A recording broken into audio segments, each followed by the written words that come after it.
So today is another very interesting topic. Okay. I see the hot topic. Okay. Before she comes in, let me come in this way. Let me come in this way. The measure of a man being a worthy husband or a qualified husband, is it for the man to be the one to propose to a lady that he wants to marry her? Is that really the measure of a husband material?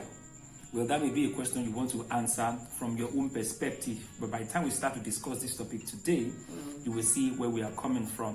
So, without further ado, let's hear from my wife. Yes, so the way this topic is doing me, I don't know.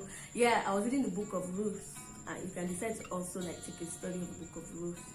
And this is not my first time of reading that story. It's a story we're all familiar with. Yeah. But then as I was reading, my sweetheart was on the bed with me, and I got to the point where Naomi, gave Ruth the advice to go and meet Boaz.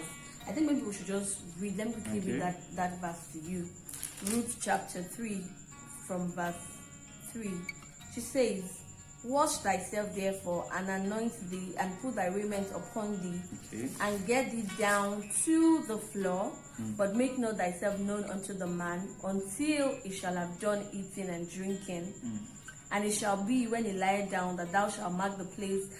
You can read the story up later on, so that we don't take much of your time with the story. But then something struck my heart there. I was like, I just called my sweetheart. I was like, sweetheart, wait.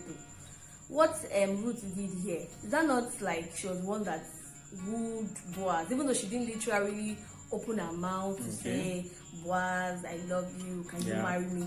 But she positioned herself. She positioned herself. And she packaged, we always say packaging. And she packaged, we're not talking about single sisters sleeping or having sex. Of course, let's put the packaging in context. Yeah, so that's Ruth was a God-fearing lady. We can't take that away from her. If you look at Ruth chapter 1 from verse 15 to 16, she said to Naomi, "I will go with you, your people will be my people, your God will be my God." So she was absolutely so we're not talking about a an godly child of unbeliever God. here, no. Yes. So, however, she got some instructions that position her as a wife to be to Boaz. Because I was telling my husband, I said, see, there are some brothers in the church that they actually probably like a sister. You can feel the chemistry. Like, this is my husband here. Forget it, though, that I'm a sister. When I started sensing that, oh boy, like this guy is the will of God for my life, I started positioning myself.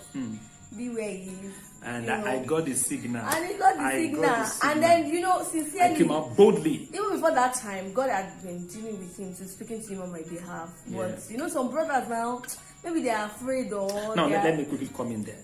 It's not really about a thing of fear.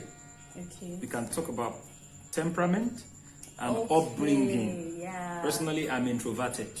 So, so naturally, you find some men like that. It's actually difficult for them to be outgoing, to reach out to their lady to be, except they are counseled and instructed, to know how to go about it. But if not, a woman may have to step in. Boaz was a wealthy man, and up to that point, he wasn't married. So probably he had, like you said, he had been an introvert. He didn't know how to approach any lady. And then a very busy guy, you would say, Boaz was supervising the project. We have sisters, are you getting it? We have such brothers that are matured, they are wealthy, they are busy, they are working. But the married thing, which has need for emotional connection, it's very tough for them to make. And for such brothers, when they see a sister that now goes out of her way. Because I don't know, we don't really preach this kind of sermon in churches, really. True. Then this part of the world that we are from, Africa, we believe that it's the man that should make the first move. Yeah. But when I was reading this story, I was like, there's wisdom in what Naomi asked Ruth to do. If you're a sister, a single sister, and you cite a brother that you feel that probably you and the brother, even you're already friends, like you communicate, you can take it further. We're not saying you should go and have sex or say, no. "Oh, I love you." But probably if before now, maybe the only time you guys see each other in church is not in church, where you just say hi. Maybe then you begin to call him, "Hi, I just said I should check on Send you. him SMS. Are you cool? Are you okay?" And then guys, you build the conversation. You position yourself, because really, as I was reading this story, I told my husband, I said, "Dear, we have so many. I don't know, but And women, listen to this. The fact that the guy was the one that proposed to you, showing you all his love, his affection, to say, well, I want to marry you, take care of you, doesn't mean it's going to be like that in the marriage. In fact, we had stories of such beautiful beginning. Haven't gotten into the marriage. It's like hell. The man keeps abusing the woman and all. This so man, really, and before I married him, I was like, shit, God, this guy is not, he's not like the lovey-dovey guys I've always known, that they'll tell you all the sweet words and all that. My mom was just about thus saith the Lord, I love you with the love of the Lord. So will you be my choice bride? His proposal was just maybe that's another dish for another day. But but today, we give glory to God. Hallelujah.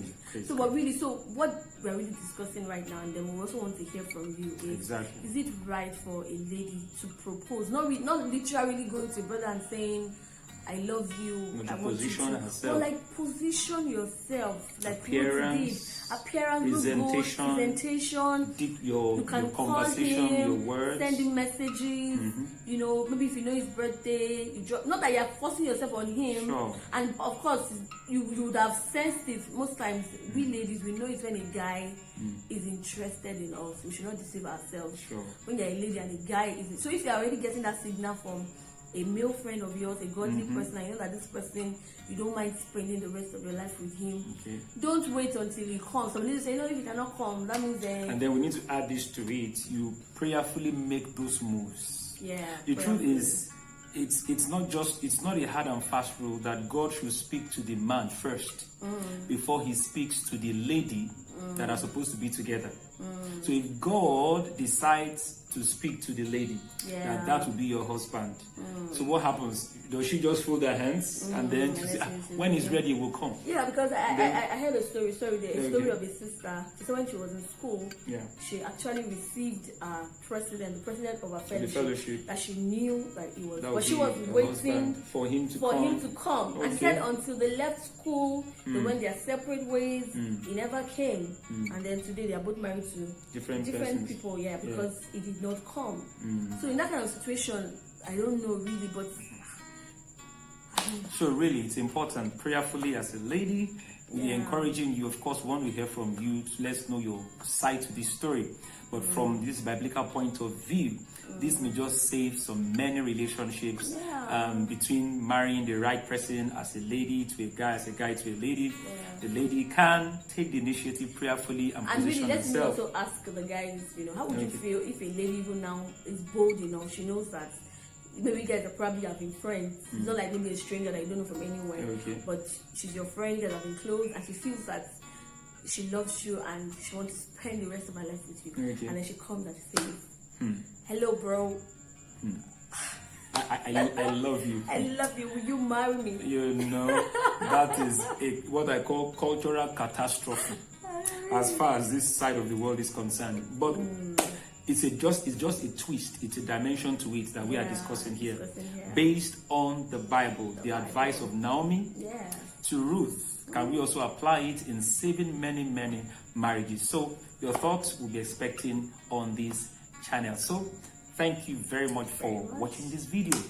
Please like it and share with a sister, a brother that can be blessed from this. And then do not forget to subscribe to this channel and turn the bell button on to get videos like this when we drop them here.